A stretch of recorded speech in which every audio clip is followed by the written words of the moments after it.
নমস্কার বন্ধুরা, welcome to my channel Medicare HD. আজ আমি আলোচনা করব ভিটালজিন সিরাপ সম্পর্কে।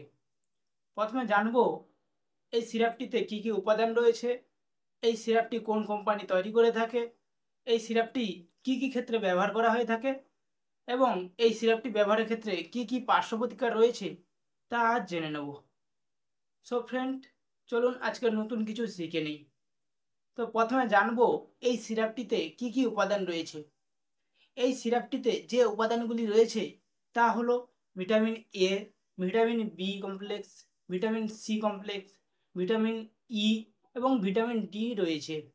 এছাড়াও রয়েছে niacin, folic acid, biotin, pantothenic acid, calcium, iodine, magnesium, zinc, selenium, manganese, chromium, potassium, inositol, choline এগুলি রয়েছে।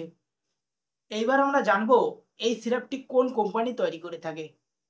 এই সিরাপটি সিনা ফার্মাসিউটিক্যাল লিমিটেডস কোম্পানি তৈরি করে থাকে। এই সিরাপটি 100 ml এবং 200 ml এর কোম্পানি করেছে। এই সিরাপটি মার্কেটে বিভিন্ন নামে বিভিন্ন কোম্পানির পাওয়া যায়, তবে সব কোম্পানির ওষুধেই এই উপাদানগুলি রয়েছে। এইবার আমরা জানবো এই সিরাপটির ব্যবহার। এই সিরাপটিতে প্রচুর পরিমাণে ভিটামিন ও মিনারেলস রয়েছে। যাদের শরীরে ভিটামিন ও মিনারেলস ঘাটতি, তাদের শরীরে এই সিরাপটি ব্যবহার করা যেতে পারে।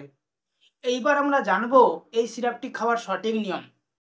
এই সিরাপটি বয়স্কদের জন্য 3 থেকে 4 চা চামচ প্রতিদিন এবং 12 বছরের শিশুদের জন্য 3 চা চামচ প্রতিদিন এবং 1 থেকে 4 বছরের শিশুদের 2 চা চামচ প্রতিদিন। তবে ডাক্তারবাবুরা এই সিরাপটি পেশেন্টের বয়স এবং কন্ডিশনের উপর নির্ভর করে ডোজ নির্ধারণ করে থাকে। এইবার আমরা জানবো এই সিরাপটি সেবনে কি কি পার্শ্ব প্রতিক্রিয়া রয়েছে। এই সিরাপটি সেবনে সাধারণ কিছু পার্শ্ব প্রতিক্রিয়া রয়েছে, যেমন বমি বমি ভাব, বমি হওয়া, ডায়রিয়া, পেট খারাপ ইত্যাদি হতে পারে। এছাড়াও যদি অন্য কোনো সমস্যা হয়ে থাকে, অবশ্যই এই সিরাপটি ব্যবহারে বন্ধ করে আপনি আপনার ডাক্তারের সাথে পরামর্শ করবেন। সো ফ্রেন্ড, আজ এই পর্যন্ত। আমার এই ভিডিওটি যদি ভালো লেগে থাকে, অবশ্যই আমার এই চ্যানেলটিকে সাবস্ক্রাইব করবেন এবং মেডিসিন সম্পর্কিত কিছু জানার থাকলে কমেন্টে জানাবেন।